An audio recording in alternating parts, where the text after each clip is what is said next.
राजा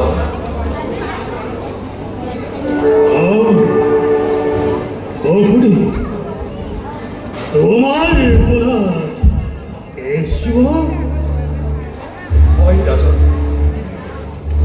পরিবার প্রতিজ্ঞা রক্ষা করে লই আহিছো এয়া দৈবতীর গর্ভসার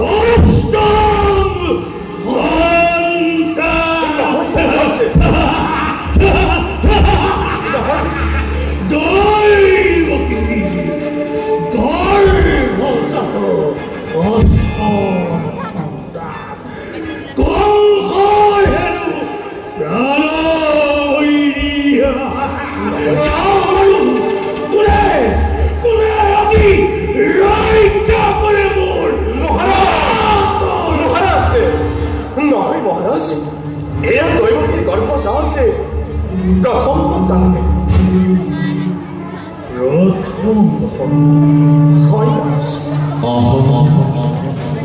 কুহুম কোমল নিজ মনোজন শিশুটি ই জানো প্ৰাণ কৰিব তেন্তে ইয়াক হত্যা কৰি লাভ নাই নাই প্ৰয়োজন নাই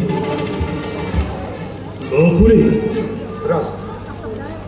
তোমাৰ সত্যনিষ্ঠ আৰু কৰ্তব্য পৰায়ণ মই অতিশয় মুগ্ধ হৈছোঁ যোৱা লৈ যোৱা তুমি তোমাৰ পুত্ৰ এই সন্তানটি সকলো বিপদৰে দায়িত্ব মই নিজে কৰিছোঁ এই কেৱল মহাৰাজৰে মহানুভৱতা আৰু উদাৰতাৰ মই আহিলোহে ৰাজ ৰাজ দৈবকীৰ গৰ্ভজাত অষ্টম সন্তান ভূমিষ্ঠ হোৱা মাত্ৰেই লৈ আনিব তাকে মোৰ সমীপে এ মোৰ প্ৰাণবৈ নিশ্চয় নিশ্চয় মহাৰাজ মই এতিয়া আহিলো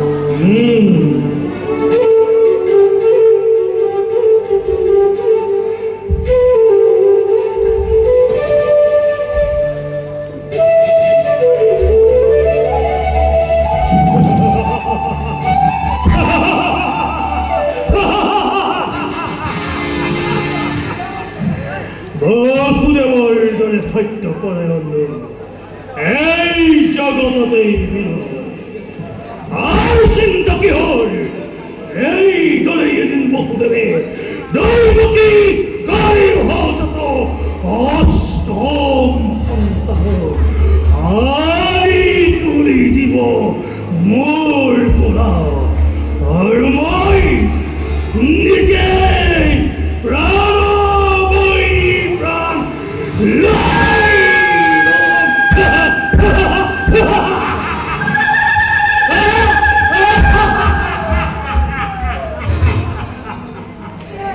করুণা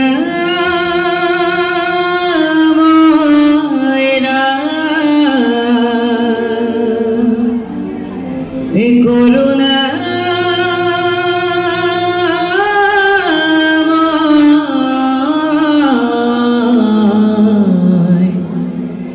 করিও কৃপা যেন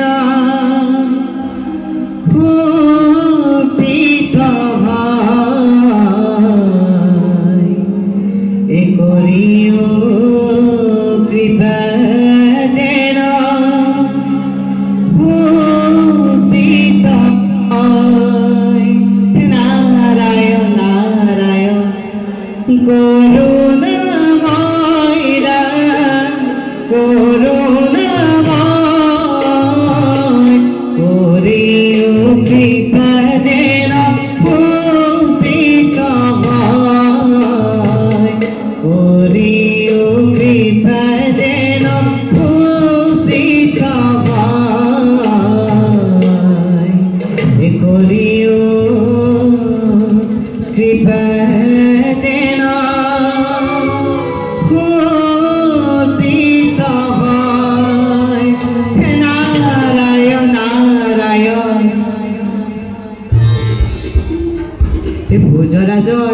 জয় হোক আহো আহো দেবনী ভাল এই আসন গ্রহণ করো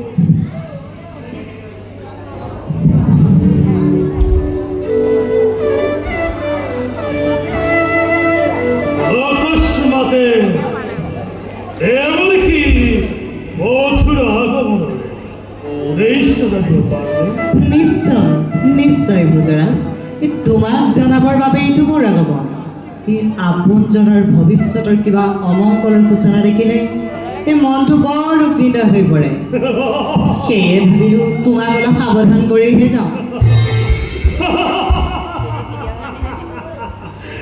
অমঙ্গলেৰ সূচনা মানে বংশৰ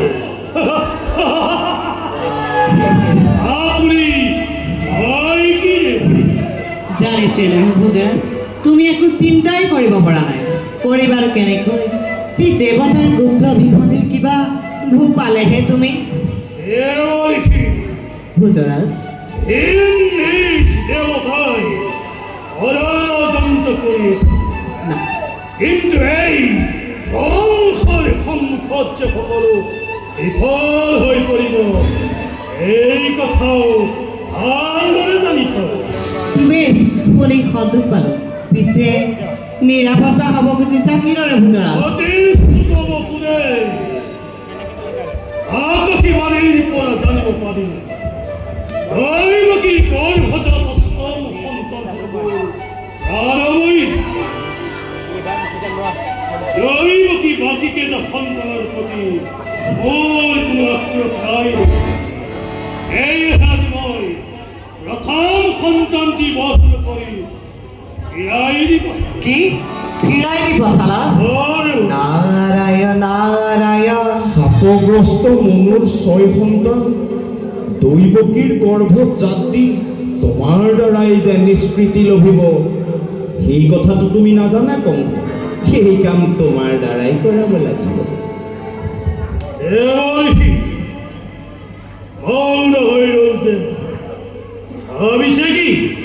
ভাবিছো কংস তুমি বৰ বুজা কোনটি প্ৰকাৰৰ গণনাৰে কি সন্তানক অষ্টম বুলিছে সেই কথা তুমি জানা জানো ভোজৰা একদিক্ৰমে গণনা কৰিলে যিয়ে অষ্টমত পৰিব সেই অষ্টম সন্তান হ'ব ইয়াৰ নতুনকৈ জানিব লগা কি আছে ভোজৰা সেয়ে কৈছো দৈৱকীৰ যি সন্তানক তুমি হত্যা নকৰি তোমাৰ উদাৰতা দেখুৱাই ফিৰাই দি পঠালা এই দেৱতাৰ গণনাৰ বিশেষত সিও এই অষ্টম সন্তানৰ লেখাতে পৰিব পাৰে ভোজৰা বুজাৰাই চোৱা মই বুজাই দিছো এই অষ্টভুজৰ ভুল বাহিলৈ মন কৰাছো এই একাধিক্ৰমে যদি প্ৰথমৰ পৰা গণনা কৰা হয় এই প্ৰথম এই দ্বিতীয় তৃতীয় চতুৰ্থ পঞ্চম ষষ্ঠ সপ্তম এই অষ্টম সন্তানেই তোমাৰ প্ৰাণবৈৰী নহয় জানো ভোজৰা কিন্তু ভোজৰা এই ভালদৰে মন কৰাচোন এই দ্বিতীয় কিবা তৃতীয়ৰ পৰা যদিহে গণনা কৰা হয় এই প্ৰথম দ্বিতীয় তৃতীয় চতুৰ্থ পঞ্চম ষষ্ঠ সপ্তম এই অষ্টমে প্ৰথমে অষ্টমত নপৰিল জানো ভোজৰা এনেও ভোজৰা এই দেৱতাৰ চক্ৰান্ত পূজাটো বৰ টান তদুপৰি এই বসুদেৱ প্ৰয়োজন দেৱতা আছিল দেৱতাৰ চক্ৰান্তত যদি পুত্ৰৰ কিবা সাল সলনি হয় তেতিয়া কি কৰিবা ভোজৰা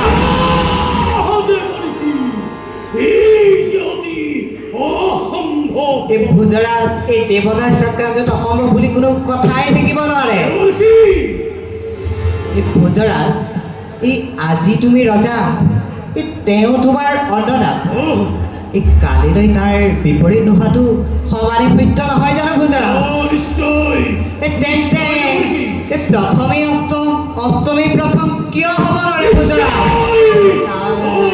নাৰায়ণ ভোজৰা এই খালীখন এটিত খোলাৰে ভৰাব পাৰি ফুলেৰে ভৰাব পাৰি বিশেষত এই অহংকাৰৰ মত্তজনৰ মস্তিষ্কৰ বিক্ৰী ঘটাবলৈ কিমান পৰ লাগে ভোজৰা ভোজৰাজৰ কিন্তু বুদ্ধি অতি প্ৰখৰ বাৰু ভোজৰাজ, যেনে প্ৰকাৰে পাৰা নিজৰ মৃত্যুক ৰধিবলৈ চেষ্টা কৰা। এতিয়া আমি বিদায়হে মাগিলো ভোজৰাজ। ইয়াৰ এটি সংবিধান দি যাওক দেউৰী। ভোজৰাজ, আৰু এটি কথা, তোমাৰ পিতা উগ্ৰসেন। পিতা উগ্ৰসেন? হয় ভোজৰাজ, তোমাৰ পিতা উগ্ৰসেনো এই দেৱতাৰ ষড়যন্ত্ৰত লিপ্ত হৈ আছে। মোৰ পিতা উগ্ৰসেন? এই যে হৰি, এই হৰিয়ে ইয়াৰ স্বয়ং নেতা। বসুদেৱৰ পুত্ৰ হয়, হৰিয়ে বোলে তোমাক নিধন কৰিব। এই বসুদেৱৰ পুত্ৰ হয়, হৰিয়ে বোলে তোমাক নিধন কৰিব। নাৰায়ণ নাৰায়ণ। এই শুন শুন অবুধ কংস, শুন ৰে অবুধ কংস, তোক বধিবে লাগি যতৰে ভগৱান, তোক বধিবে লাগি যতৰে ভগৱান, সম্প্ৰতি ভয়ো সাৱধান। শুন শুন অবুধ কংস।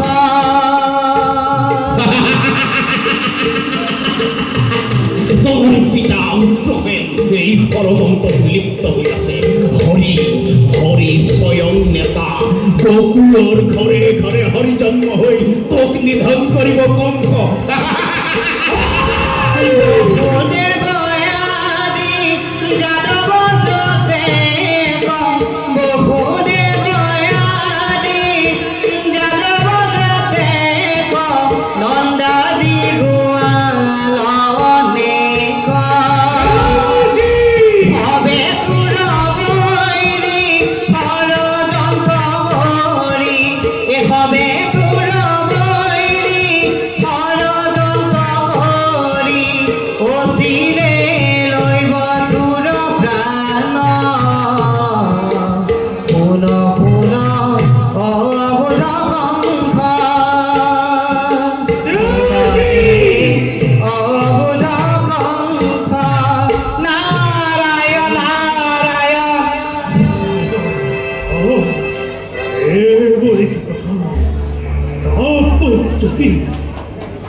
দেৱতাসকলে হৰি ষড়যন্ত্ৰ কৰিছে মোক অধিকৰে বাবে।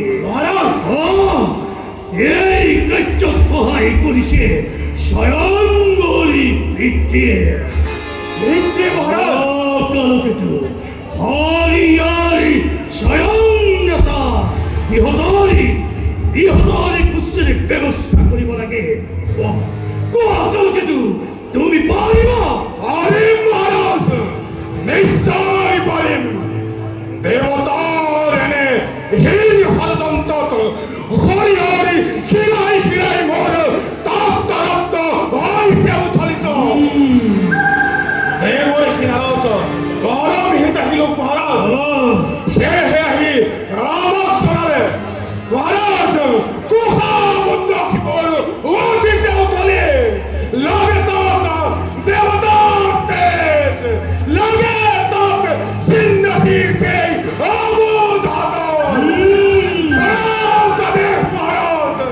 হাতে ঘৰ বান্ধি আনিকে জীৱনৰ দল আপোনাৰ চৰণত দিওঁ।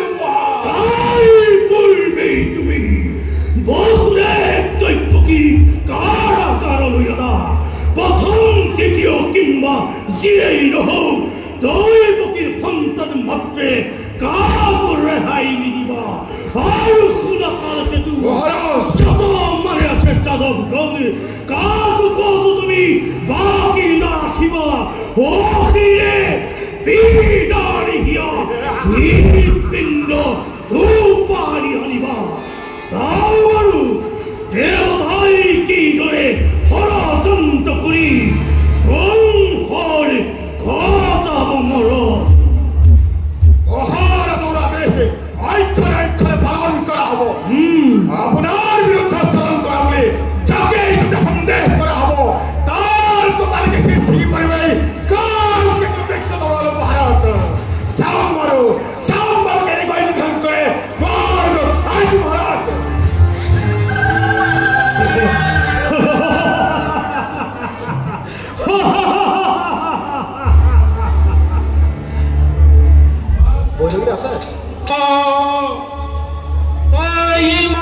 উন্মাদ হৈছ কিয় বাছা তই এই সংঘাৰ মূৰ্তি ত্যাগ কৰ নহ'লে তোৰ মংগল হ'ব বাছা তোৰ মংগল হ'ব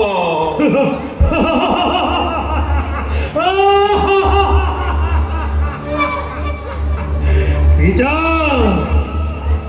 হাই যদি অকমঙ্গল তাই বাবে মই নকৰো ভক্ষে কংস তোৰ ক্ষমতা আৰু অস্তিত্ব প্ৰকাশ কৰিব লাগিব ধৰ্ম আৰু ন্যায়ৰ মাজেৰে অন্যায়ৰ অত্যাচাৰে নহয় বাছা অন্যায়ৰ অত্যাচাৰে নহয় কংসী ধ্বংসৰ প্ৰতিমূৰ্তি কংসী ঈশ্বৰ ভাগ্য বিধাতা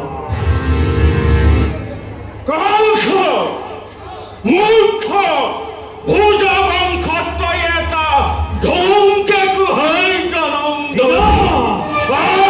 তোৰ ৰাজকাৰ্য দেখিলে মোৰ ঘৃণা উপজে তই এই মথুৰাৰ নিৰীহ প্ৰজাৰ ওপৰত যি অত্যাচাৰ চলাইছ আৰু কি দুখত দুখী আজি বহুদেৱ দৈত্যকীয়ে কাৰাগাৰত জীৱন যাপন কৰিব লগা হৈছে কমূৰ্খ কি দুখে দুখী আজি বহুদেৱ দৈত্যকী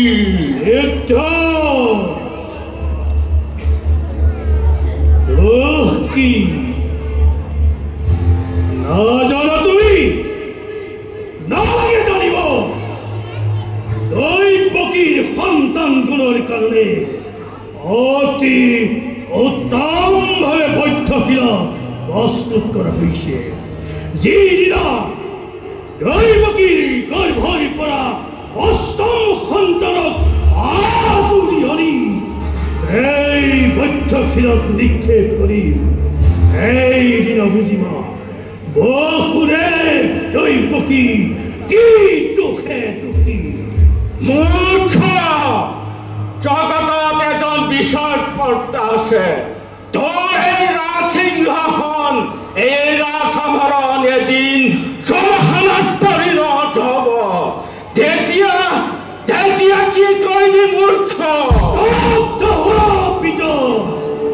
নালাগে শুনাব মোক তোমাৰ এই দুপৰে মথুৰাৰ ৰজা হয় মোৰ আদেশতে ৰজা চলিবই লাগিব তুমিও চলিব মূৰ্খ কি কলি পুত্ৰৰ আদেশত পিতৃ চলিব লাগিব মই জৰা বৃদ্ধ আৰু তয়ো যদি মোৰ পুত্ৰ নহলিহেঁতেন তোৰ ডিঙি চেপি মই হত্যা কৰিলোহেঁতেন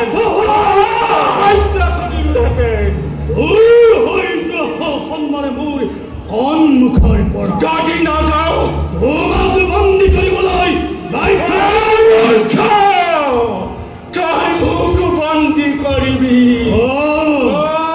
জৰা বৃদ্ধ মই যদি মই প্ৰাপ্ত হলোহেঁতেন তেন্তে তোৰ সেই উন্মত্ত বুকুত তীব্ৰ কিন্তু বাহিৰ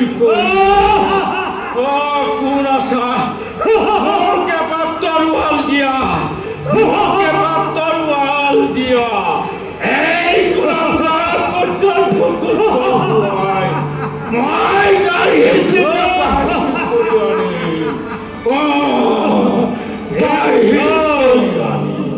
এই দিনহে তোমাৰ চমৎকাৰ বন্দী কৰা এই বৃদ্ধ বন্দী কৰা এই উন্মাদ বৃদ্ধ এই সাৱধান এক খোজোৱাক নাবাঢ়িবি তহঁতৰ অত্যাচাৰ দিনক দিনে বাঢ়ি গৈছে হে জগতবাসী চাই লোৱা জগতবাসী আজি পুত্ৰৰ হাতত পিতৃৰ কি অৱস্থা। জগতবাসী এনেকুৱা যদি কুলাংগাৰ পুত্ৰ জন্ম দিয়া তেন্তে শৈশৱ হত্যা কৰিবা, নহ'লে মোৰ নিচিনা অৱস্থা হ'ব, নহ'লে